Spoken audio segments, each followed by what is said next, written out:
We're in Tuscany, about to learn how to make gelato and pizza from scratch with ingredients from the vegetable garden behind me here at the local farmhouse. Oh, this is such a beautiful vegetable garden. We're picking bits and pieces out of here that we're going to use later on in our cooking for the gelato and the pizza.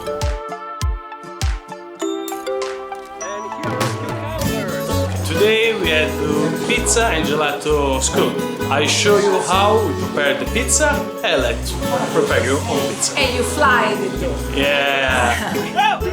That's it! These are the zucchini flowers from earlier down in the garden. It's like arts and crafts, pizza style. Tonight was amazing. It was amazing. Yeah. It's one of the better tours we've ever done. Not every day you get to make your own meal and it's better than anything I think I've ever had anywhere else. So. Oh, it smells so good. So, the first step in preparing your gelato is choosing your ingredients. Today I've chosen hazelnut as my flavor for gelato. So some pretty simple ingredients: milk, cream, sugar, and of course, hazelnuts. Wow, it's like a science experiment. Oh wow, and there's our gelato. Can I lick the spoon? No. And then in the end, you can enjoy your pizza and your gelato and drink beer or wine as you like.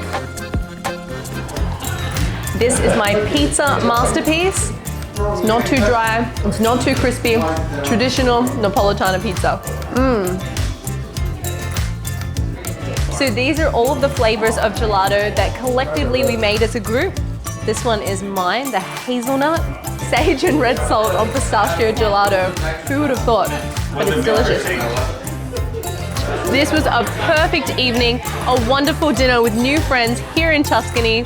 We learned how to make pizza, gelato, life is complete.